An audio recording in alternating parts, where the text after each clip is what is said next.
The man in the static. When I moved into my new flat, the TV came with it. A bulky, old-fashioned thing, thick glass screen, wood panel sides. I planned to throw it out until the landlord said, "Don't unplug that. It keeps the flat quiet." I thought he meant the neighbors. I was wrong. The first night, around 3:04 a.m., the TV turned itself on. White static filled the room, glowing like snowfall. I got up to turn it off, but through the static, I saw a silhouette. A man, standing inside the noise. His head tilted slowly, as if listening. Then the static whispered, "You hear me now." I yanked the plug. The TV stayed on. The next morning, I found the VHS tray open. A tape sat inside. No label. Stupid curiosity won. I played it. The screen showed the inside of my bedroom. My bed, my desk, my window. Filmed from the corner of the room. Filmed last night. I fast-forwarded. At 3:04 a.m., the footage shook, distorted, and the static man appeared standing at the end of my bed, taller than the ceiling, shoulders scraping the plaster, arms too long to be human. He bent down until his face was inches from the camera. A mouth formed in the static. "I hear you breathe." The tape ended by cutting to black. I searched the room for cameras. Found nothing. Every night after that, the flat grew quieter, thicker, like sound itself was being pulled out of the air. Footsteps made no noise. Doors closed without a click. My own breathing felt absorbed by the walls. And the TV turned on at exactly 3:04 a.m. Always static. Always the man inside it. Always a new tape waiting in the morning. In one, he stood behind me as I slept. In another, he crawled under my bed. In the last one, he wasn't watching me. He was watching the camera. Like he knew where it was. Like he was waiting for me to notice. I finally asked the landlord about the TV. He didn't speak, just handed me a folded note. It read, "The static man needs a witness. If you see him, he follows you. If you hear him, he learns you. When he knows you, he enters." I asked him what that meant. He just said, "Don't answer the TV." That night, I unplugged it, pushed it against the wall, and faced it backward so the screen pointed at the plaster. At 3:04 a.m., the TV turned itself on. Static poured out from behind the wall, lighting up cracks in the plaster like veins under skin. Then the static whispered, "Turn me around." I stayed in bed, frozen. "I can't see you. Let me see you." The voice grew deeper, layered, like multiple versions of the same man speaking over each other. Then, "If you don't turn me, I'll come out." The lights went out. Silence swallowed the room whole. Something scraped the wall behind the TV. Long, deliberate scratches. I couldn't breathe. I couldn't move. The wall bulged outward, as if something pressed against it from the other side. Something tall. The next morning, the wall was smooth again, but the TV faced forward. A tape sat in the tray. Hands shaking, I pressed play. It showed footage of my flat from outside the window, filmed from the street. Me, sleeping inside. At 3:04 a.m., static bled across the screen. The camera jerked. A tall shape appeared in the reflection of the glass, its head pressed sideways against the window, its face made of swirling noise. Then the tape cut abruptly to a new scene, My front door. From the inside. The camera looked directly at it as the doorknob began to turn. Slowly.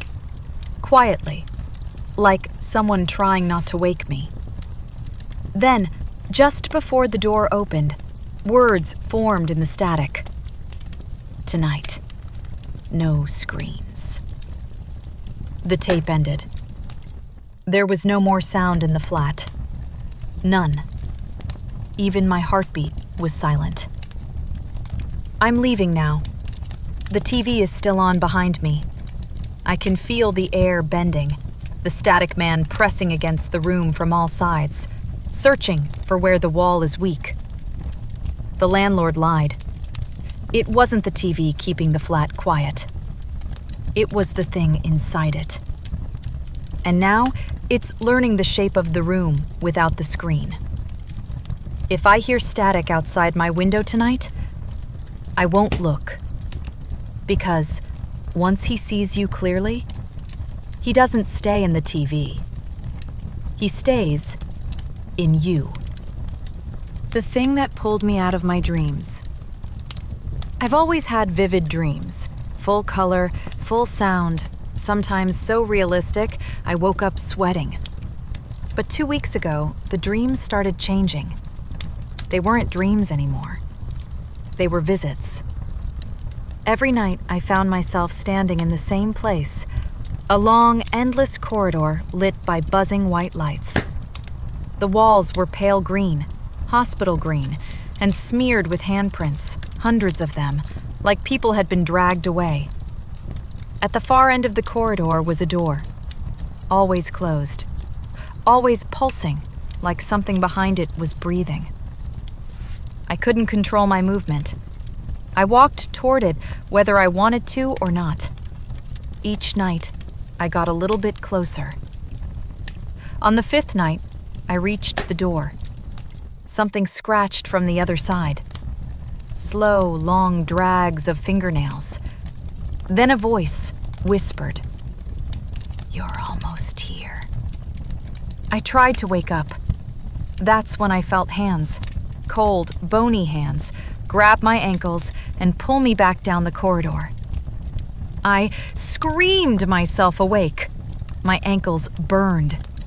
When I looked, I saw faint red marks shaped like fingers. I told my coworker about the dreams. He joked about sleep paralysis until I mentioned the green walls. His face drained of color. "That sounds like the old East Wing," he whispered. "The abandoned one."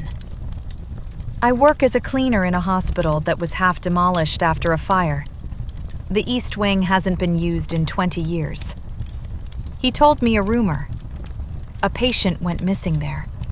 A girl in a coma who never woke up, but never died. Some staff believed her consciousness was stuck somewhere between life and death, lost in dreams, and after a while, she started trying to pull others in. I laughed it off, until that night. The corridor was the same, buzzing lights, endless emptiness, but the door at the far end was open a crack. A thin, pale eye stared through the gap. I froze. For the first time, I wasn't being pulled forward.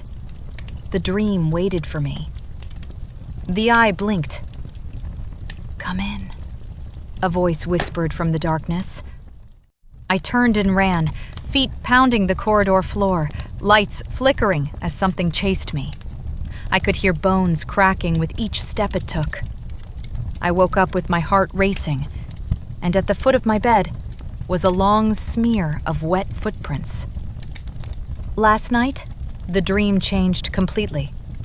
The corridor wasn't empty. Someone was standing halfway down it. A girl, hospital gown, drip lines dragging across the floor.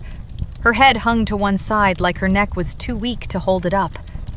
When she lifted her face, her skin was white and stretched thin, her eyes sunken and dark. "You made it," she whispered. "Now it's your turn." I tried to wake up. I couldn't. She opened her mouth wider than humanly possible and screamed, a high, piercing sound that made the corridor crack like glass. The world shattered. I fell through it. I woke up on the floor beside my bed, gasping. And then I heard breathing behind me. Slow, wet, rattling, like someone on a ventilator. I turned. There, pressed against the wall, was a handprint. Fresh, dripping, identical to the ones in the dream. I didn't sleep at all yesterday. I drank coffee until my hands shook. I kept the lights on, TV blaring. But around 3:11 a.m., I blinked. Just blinked. And when my eyes opened, I was back in the corridor. The girl was inches from my face. "You've been awake long enough," she whispered. "Now it's my turn." She reached out and pushed her hand into my chest, through it, like I was made of smoke. I felt my body collapsing inward, falling. When I opened my eyes again, I was lying in a hospital bed, lights humming above me, drip lines taped to my arms. I tried to sit up, but I couldn't. My body wouldn't respond. Out of the corner of my eye, I watched myself walk into the room, smiling my smile, wearing my clothes, breathing my breath. My voice came out of its mouth. "You'll dream for me now." And then it left. I don't know how long I've been in this bed. Days? Weeks? The buzzing lights never turn off. Footsteps echo outside the door. I think someone new is drifting into the corridor. Someone she's calling. I hope they run.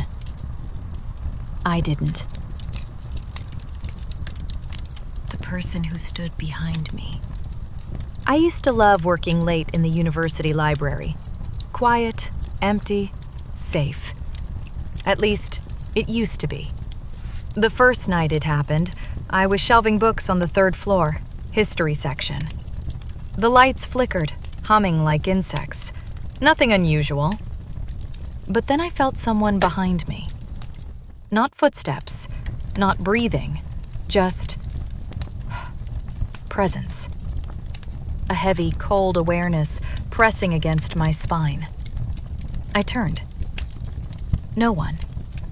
But a book lay on the floor behind me, open, pages crumpled, though I hadn't touched it. I picked it up. The title chilled me. Records of the Unseen. I put it back. I wish I hadn't. The next night, I stayed even later. 1:47 a.m. The building creaked like an old ship. I was alone again, until I wasn't. As I stood on the ladder, reshelving a heavy atlas, someone whispered, "Don't look at me." The words weren't threatening, just tired, sad. I nearly fell off the ladder. "Who's there?" I called. Silence. Then, behind me, the sound of pages flipping, fast, frantic, like a gust of wind was tearing through the stacks. I found a book lying open. Not the same one. This one had a photograph, a blurry figure standing behind a man reading. The caption read, "He is closest when you do not notice." I slammed the book shut. I asked campus security to check the CCTV. They pulled up the footage, slowly, frame by frame. There I was on the ladder, and behind me, just barely visible in the corner of the frame, a tall figure, blurry, gray, shoulders slumped as if exhausted. The moment I turned around, it vanished, like it had folded itself out of reality. The guard laughed nervously. "Reflection glitch," he said. But when he walked away, he muttered, "We don't go up there after midnight." I tried quitting the late shifts. My supervisor didn't allow it. "Students need you," she said. No one had used the third floor in months, but I didn't argue. That night, the presence returned. This time, closer. I heard breathing behind me, soft, uneven, like someone who hadn't slept in years. I didn't turn. I didn't breathe. The whisper came again. "Thank you for not looking." Footsteps moved past me, slow, dragging, into the photography section. I followed them. I know I shouldn't have. In the aisle, every single book had been pulled out halfway from the shelf, perfectly aligned. Only one book lay on the ground. When I opened it, a photo fell out. A photo of me, shelving books. And behind me stood the figure, clearer now. Sunken eyes, mouth hanging open, as if waiting to speak. Written on the back, "It is your turn to stand behind." Last night was my final shift, or it should have been. At exactly 2:03 a.m., all lights on the third floor shut off at once. Not flickered, died. I used my phone flashlight. The beam stretched long shadows across the stacks, but one shadow didn't match anything. It was tall, looming, and breathing. I whispered, barely audible, "What do you want?" For the first time, it answered without whispering. "Someone looked at me." The air froze. My breath formed mist. "And now someone must take my place."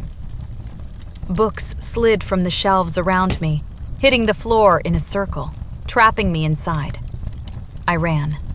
The aisles twisted, lengths changed, books warped into shapes I didn't recognize. Every turn brought me face to face with another open book. Every page showed the same photo, me standing behind someone else. The figure's voice drifted through the aisles. "Don't worry, it doesn't hurt. You won't feel the years. Just stand behind." I stumbled into the stairwell and slammed the door. The breathing stopped. For a moment. This morning, I quit, packed my things, left campus. But I saw something as I passed a shop window. My reflection wasn't matching me. I turned my head. It stayed still. Slowly, so slowly, its mouth opened into a silent scream. Something moved behind it, tall, gray, slumped. Standing behind my reflection, the same way it once stood behind me. I don't think I escaped the library. I think I only stepped into the next aisle. Because tonight, as I'm writing this, I feel someone standing behind my chair, breathing, waiting. And every few minutes, the whisper returns. Your turn.